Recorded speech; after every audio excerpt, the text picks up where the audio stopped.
Today's episode of Southern Fried Airwaves is brought to you by Uncle Jebediah's Miracle Beard Glue.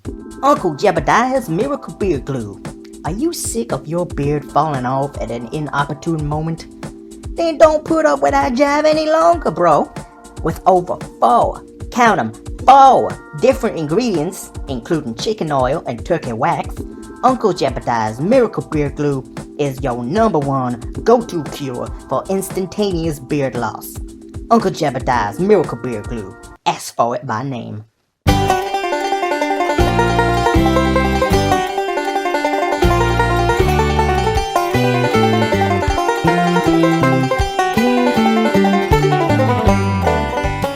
Dang man, hello and welcome to Southern Fried Airwaves. My name is Cletus and I is coming to you direct from the farmsteads of the deepest, darkest ghetto territory of the greatest country in the world, man.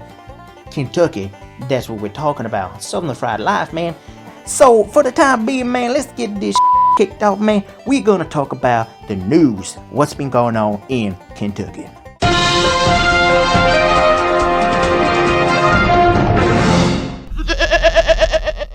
Okay, folks, we got a little disturbing news to kick things off, unfortunately. Tax on handlebar mustaches has in fact gone up by 3%, which I have been told is a number, and that can only mean bad news for us rednecks. But on the other hand, we got good news though, because tax credits for those with handlebar mustaches has gone up by 3% also. So I guess that it all equals out, man, is ultimately pointless. So thank you, government of Kentucky. Alright, well, the patron saint of fried chicken, our beloved Colonel Sanders, has been canonized. Oh, man, what the fuck? Canonized? What the hell they do that for? Yeah, he been canonized by the church. Man, leave the poor man to rest. Why you gotta dig him up and blast him out of cannon for, man? Dang old church. Alright, on to sport now. The Cornwall Dragons defeated the Louisville Mudskippers in team caber tossing at 5-2. And that means that the Mudskippers is no longer eligible for the Real McCoy Memorial Cup. God dang it. Boy, that upset me because I'm a big Mudskipper fan, man. I got the t-shirt and I wipe my balls with it and everything because it doubles as a towel, man. That's irrelevant. I don't like the Mudskippers no more because they losers. God dang, man. Alright, now finally, a courier pig carrying bacon bits and barbecue sauce across the country to the needy has been kidnapped by city-slicking terrorists. And they has demanded that the great nation of Kentucky pay a ransom of $20 million. Man, that is ridiculous. We ain't got that kind of money. Of course, everybody knows we only trade in sexual favors and chicken nuggets. So enjoy your damn pig, you city slicking bastards. Alright, folks, that is all for the news this week. It's now time for the weather report with my cousin, Cooter Clampett. Cooter, take it away, man.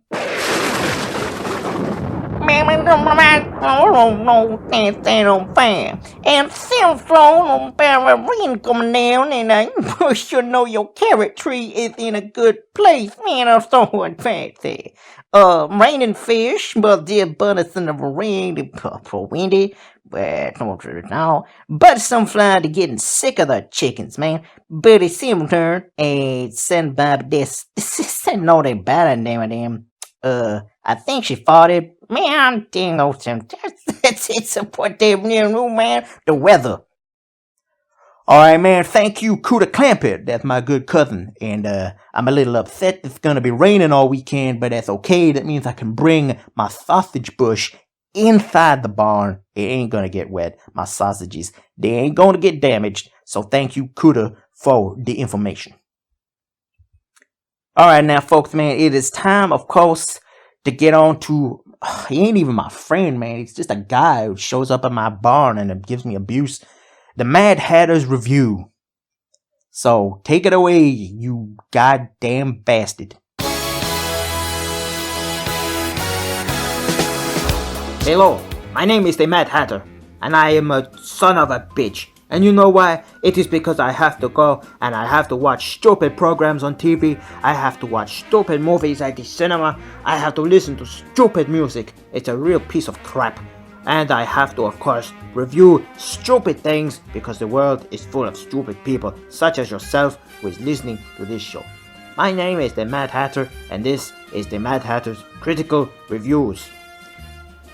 Today I am going to review Fear the Fucking Dead. Okay, it is a TV spin-off show from The Wanking Dead, which is about zombies, and it was a piece of shit. So I tuned in to watch the spin-off of a piece of shit because I've always been curious. What does a spin-off piece of shit look like?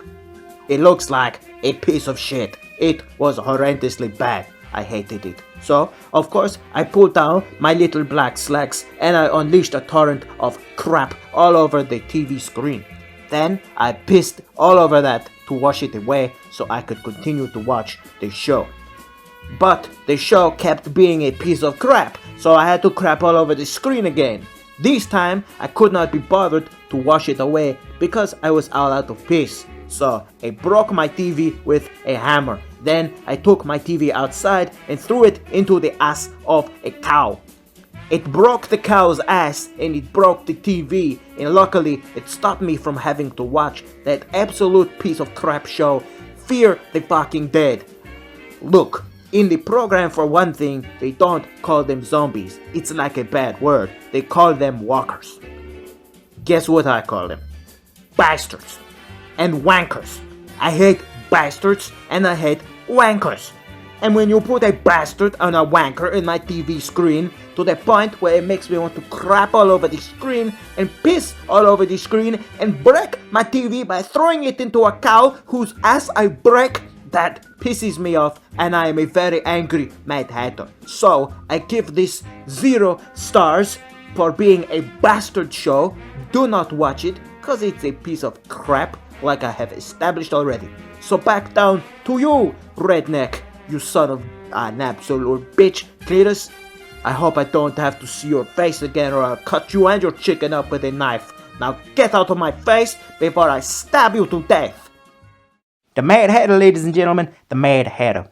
He is an angry little man, and I don't know why. But there was the Mad Hatter's critical review, very educational, yeah.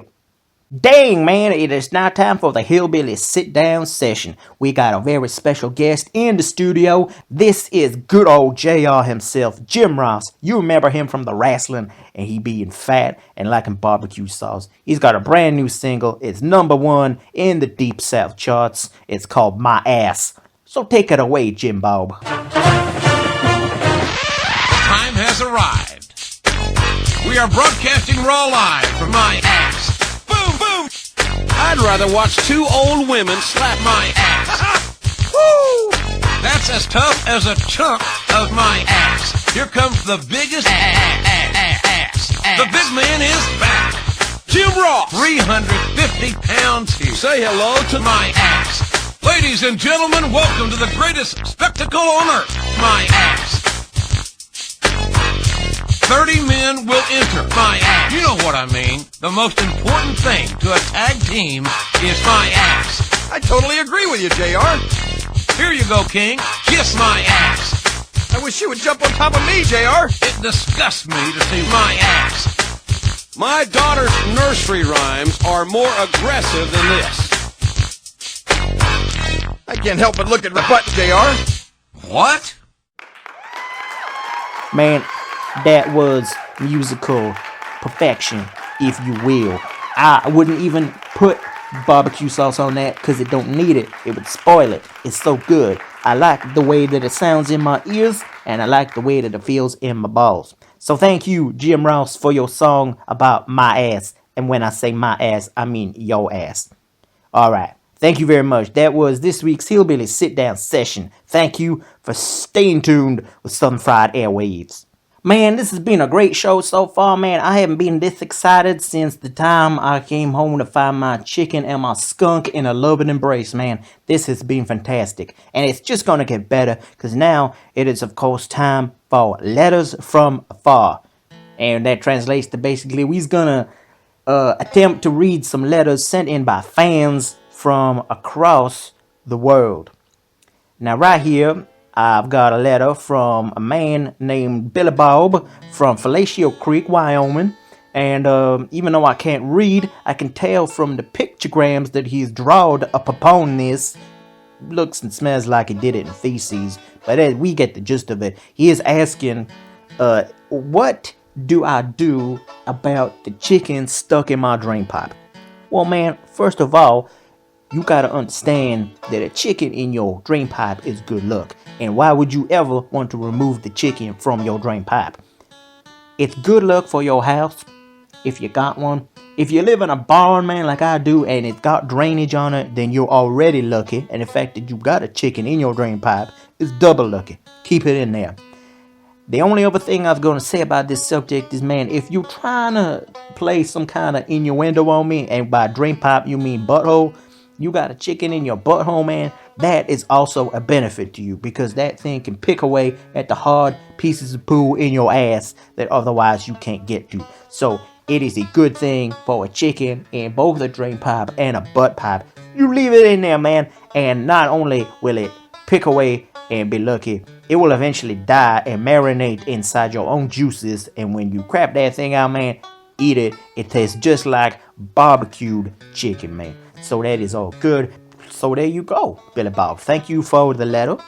And thank you for the feces, too. And finally, we got a letter here from Cletus Cove. That is, of course, down there on the bayou. And it is from Michelle Sue. Michelle Sue wants to ask, can she get my number? Man, what the hell kind of question is that? My number? You know I'm a redneck. I don't got a number. I don't know what the hell that is. Maybe you're talking about a phone number. I don't own a phone. Maybe you're talking about my social security number. I ain't got one because I ain't sociable. And plus, I don't know what numbers is, man. So no, you can't get my number. So that is enough of Letters from Afar from this episode. Thank you very much to everybody who wrote in. Write in again next time and we read some more of your letters.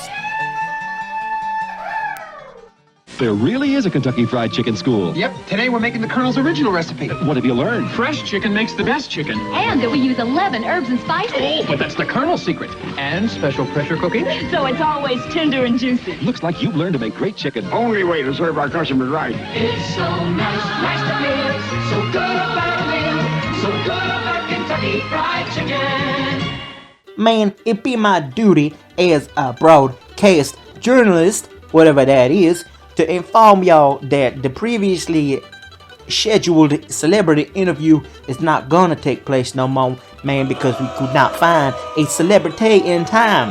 Now, I got a theory as to why this is. It's probably because my rabid donkeys is out in the field and not too many celebrities is fearless against rabid donkeys. Cause they dangerous, man. The only way you can scare them is by wiggling your carrot at their face and take their mind off biting you in your face. But be that as it may, man, we don't have no celebrities. We'll be honest, we didn't expect to get none, so there ain't gonna be no goddamn interview. That's okay though, man, because we have entertained you enough, and that is, of course, my opinion, and hopefully it's y'all's too. So we ain't even sorry, man, but what we will tell you to do as compensation is go to your local Kentucky Fried Chicken and buy some chicken and eat it, and you will feel a lot better about losing out on your celebrity interviews, man. So that's what is up. Alright, kinsfolk, I hope you're doing good out there in listening land. I hope this sounds like a good old piece of Southern fried beef going in and out of your ears and makes your brain feel happy like the contents of my dungarees feels happy every time I hear the sound of my own chicken burp. Now, it is time, of course, for the greatest in educational news that you ever gonna need in your life, it is of course the Redneck Guide, man. We're gonna guide you through life redneck style, cause whatever way you've been living before has been wrong, cause redneck life is right. Of course, today's subject, perhaps you did not know, is how to get hands-free pleasure from your chicken. Now listen, I know a lot of people, rednecks and non-rednecks, know how to get pleasure from chicken. You just eat the chicken and you get the pleasure. Or you put the chicken on your mantelpiece and look at it and you get the pleasure. Now, a lot of people, rednecks and non-rednecks, know how to get sexual pleasure from the chicken. It's self-explanatory, man. You just plow your chicken. Lubricated or not, man, it is easy to do. But what a lot of people do not know, and only rednecks know, is how to get hands-free sexual pleasure from your chicken. And that is what I'm going to teach you how to do today, man, so that you can get the full experience of your chicken without the use of your hands. So that you can perhaps relax and recline on top of maybe a horse or maybe a saddled pig, but most likely probably a hay bale, while your daddy plays banjo below, and it's an all-round good experience. So what you do, man, is quite simply get your chicken. And what you want to do, man, is you want to lull it into a false sense of security. Now, how you do that, man, is you tickle the underside of its beak. You tickle your chicken's beak until it starts to purr like a little kitty cat, man. That means it is happy and has let its guard down. Now, what you want to do at this point, man, is start whistling. You can whistle Dixie or you can whistle any pop song as long as it is upbeat. As long as you whistle, man, the chicken should enjoy it, and you can take your hand away from tickling its beak. Now you want to lift your chicken up and place it on your crotchal zone, man. It don't matter if you're of the female or male persuasion. You put the chicken near your crotch, man. The chicken is so happy with your whistling, it goes to work, man. And you can put your hands behind your head and recline. As long as y'all keep whistling, and as long as your daddy keep playing that banjo, that chicken is gonna work. Now, thank you very much for listening to me, Cletus, while I explain this redneck guide to you, so you can do things the right way, that is, the redneck way, man. This has been the Redneck Guide on Southern Fried Airwaves with me, Cletus. Alright, kinsfolk, I would like to thank you very much for tuning in today to Southern Fried Airwaves. Maybe it's a podcast, maybe it's not. I don't really know what that is, man, but I thank you for listening and tuning in. It's much appreciated, man. Hopefully, we'll be back again very, very soon for your ears to enjoy the pleasure of 7 different herbs and spices. Thank you very much. My name is Cletus, and this has been Southern Fried Airwaves.